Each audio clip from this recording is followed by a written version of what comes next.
नमस्कार दोस्तों, welcome back to my channel friends. मैं आप सबका अपने चैनल स्टॉक्स फॉर लाइफ पे बहुत स्वागत करता हूं। Welcome to STFL family. Dear family members, बात की जाए गेल इंडिया की, बात की जाए ओएनजीसी की, तो ऑफ कोर्स दोस्तों ये सब अच्छी कंपनी है। गवर्नमेंट का बैकअप रहता है, अच्छे खासे डिविडेंड बांटते हैं, लेकिन दोस्तों वेल्थ क्रिएशन के तौर पे नहीं घूम रहे हैं।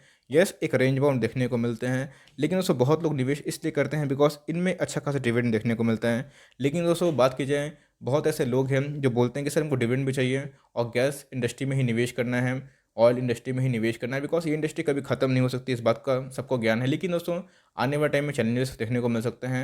लेकिन दोस्तों बात की जाए इस सेक्टर की, तो इसको अनोखी कहानी है। आईजीएल की बात की जाए तो हमेशा हमारा प्रथम पिक है। लेकिन दोस्तों अगर आपको किसी ऐसी कंपनी में निवेश करना है जो इसी सेक्टर में काम करती हो और जो ओएनजीसी से और गेल इंडिया से बेटर हो और आईजीएल को दोस्तों टक्कर देने लायक हो, ऑफकोर्स अब टक्कर देने लायक है। ऑफकोर्स ऐसा मतलब नहीं हो कि आईजीएल के कोई कंप्यूटर आ गया, लेकिन ऑफ कोर्स एक बहुत बड़ा वेल्थ क्रिएटर दोस्तों वो ही रहा है और उनके फाइनेंशियल्स काफ़ी बेहतरीन है।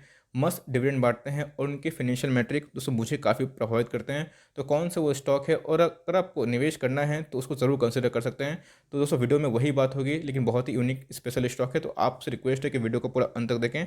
चैनल फर्स्ट टाइम होंगे सब्सक्राइब कर सकते हैं इस तरह क्वालिटी कंटेंट को सबसे पहले एक्सेस करने के लिए। Now without dealing any further time, let's begin.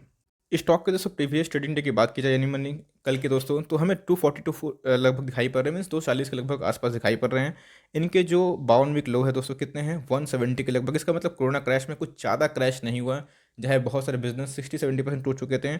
All time high की बात की जाए 280 दिखाई पड़ रहे हैं। मार्केट कैप दोस्तों कितना है, 36,000 करोड़ की मार्केट कैप। इसका मतलब मिड कैप से थोड़ी बड़ी कंपनी दिखाई पड़ती हैं। इधर पर देखें दोस्तों डिविडेंड कितना दे पाती है, 5% से ऊपर इनकी डिविडेंड यील्ड है, जो अपने आप में ही बहुत ही वेलकमिंग है। इंडस्ट्री भी कितनी की है, 39 के लगभग है। और फ्रेंड्स ये आपको 14 के पी अवेलेबल है, जो अपने आप में ही बहुत कुछ बयां करता है। और उसको डिविडेंड्स अप्रॉक्स 50% दिखाई पड़ रही है। इसका मतलब माल दबा के एक्मुलेशन जारी है। दोस्तों इस स्टॉक की सबसे खास बात यह है, आप देख सकते हैं कि 50% स्टेक किसके पास है, प्रोमोटर के पास है। और दोस्तों इधर पे 29% स्टेक किसके पास है, एफआईआई के पास है। इसका मतलब अगर आप एफआईआई और डीआई को मिला दें तो 40% का स्टेक दोस्तों किसने ले रखा है, डोमेस्टिक इंस्टीट्यूशंस ने और फॉरेन इन्वेस्टर्स ने। और हमें ठीक ठाक 10% के अप्रॉक्स रिटेल का पार्टिसिपेंट दिखाई पड़ता है।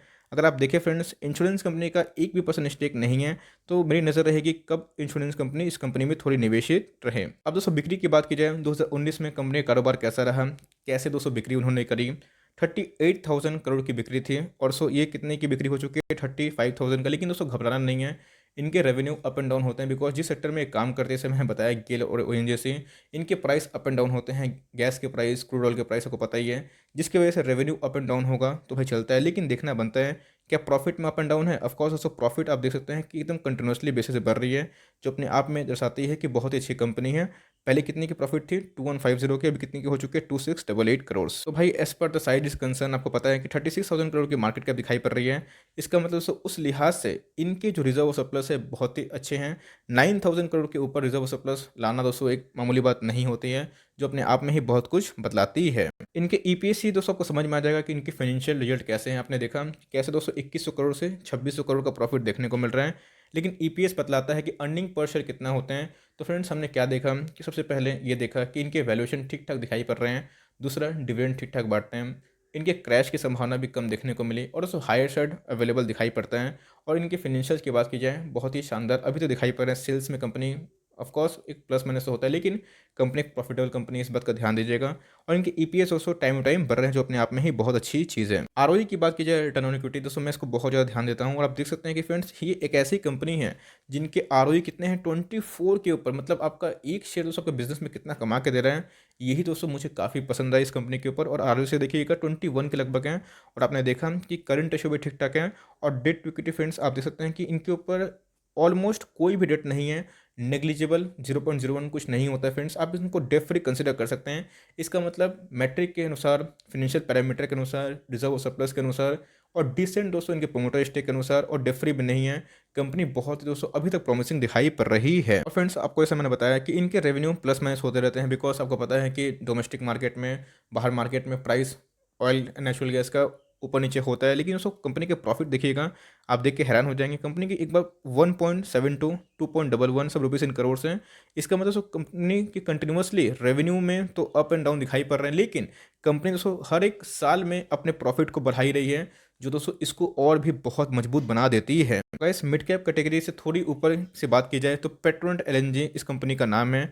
आप देख सकते हैं फ्रेंड्स, ₹5 का स्टॉक था, कितना रिटर्न दिया है, 3000% से भी ऊपर। और इधर पे तो देखिएगा फ्रेंड्स, ये क्या इनकी जर्नी देखने को मिल रही है, एक रेंज बाउंड ट्रेड होता हुआ देखने को मिल रहा है। लेकिन दोस्तों आपको पता है कि कोरोना क्रैश के पहले ठीक ठाक परफॉर्म दे रहा था, लेकिन उसके बाद क्रैश आ गया, गिर गया, और सारे स्टॉक दोस्तों अभी रेंज बाउंड देखने को मिल रहा है। कोई स्टॉक ने ब्रेकआउट दिया, लेकिन दोस्तों कंपनी आप देख सकते हैं कि बहुत बड़ा वेल्थ क्रिएटर रही है, और इनके रेवेन्यू से लेकर, इनके प्रॉफिट से लेकर, इनके मैट्रिक से लेकर सब हमें अच्छे खासे दिखाई पड़ रहे हैं। तो गाइस अगर बात की जाए हायर सेट की, लोअर सेट की, एनालिस्ट का क्या मानना है, कंपनी की परफॉर्मेंस 2021 और 22 में कैसे हो सकता है, तो फ्रेंड्स देखिए, परफॉर्मेंस ठीक ठाक ही दिखाई पड़ रहे हैं, लेकिन इनके प्राइस कब बढ़ सकते हैं, क्या हायर साइड पे हैं, तो आप देख सकते हैं कि हायर साइड पे दोस्तों अगर मानी जाए एनालिस्ट की, तो उनकी दोस्तों टारगेट बहुत ही अब दिखाई पड़ रहा है, 61% तक के भी टारगेट दोस्तों रेस उन्होंने कर दिया है। लोअर साइड की बात की जाए तो बहुत ही कम पॉसिबिलिटी दिखाई पड़ती है। इसका मतलब आप देख सकते हैं, अगर दोस्तों ये मीडियन पे जाने हुए भी दोस्तों अगर सफल रहा, तो आपको 21% का रिटर्न मिल जाएगा।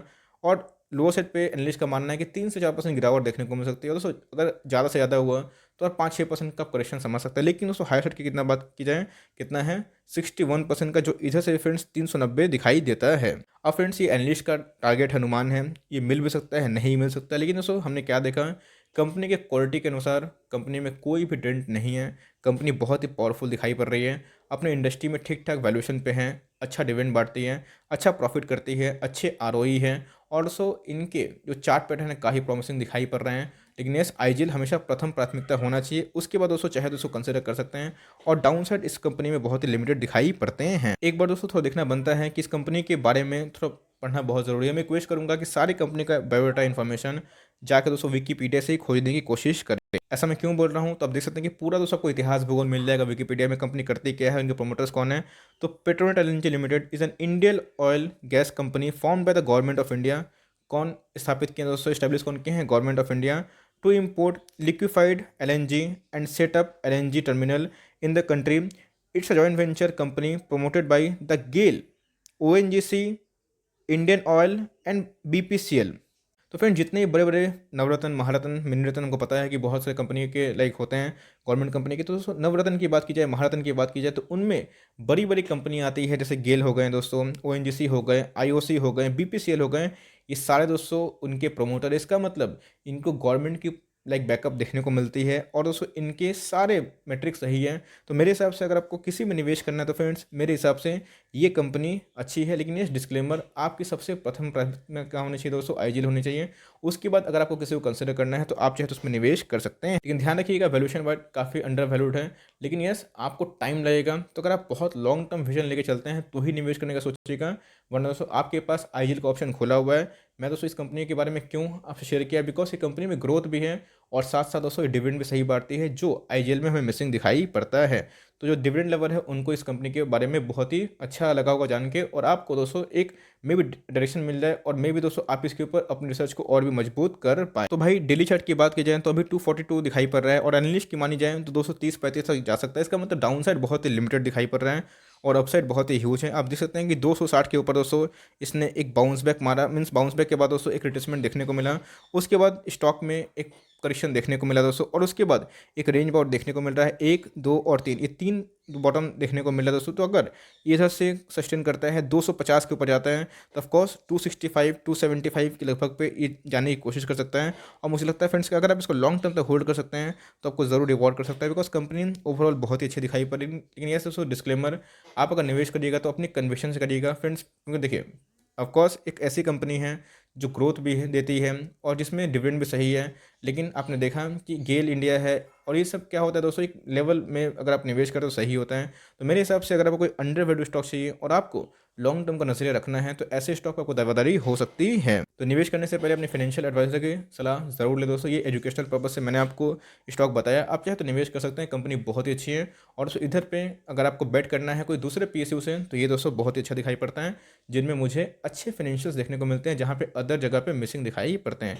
ये छोटी सी अपडेट थी, लेकिन दोस्तों आपके लिए मैं भी काम की हो, अच्छी लगी तो एक लाइक कर दियो, चैनल फर्स्ट टाइम है तो याद से सब्सक्राइब कभी करना ना भूले। फर्दर कोई डाउट है उसको ड्रॉप कर सकते हैं, कोई स्टॉक रिव्यू चाहिए उसका नाम भी ड्रॉप करेगा। I would love to make a video on your demand. तो गाइस मिलते हैं जल्दी, तब तक के लिए bye, thanks for friends, God bless you all.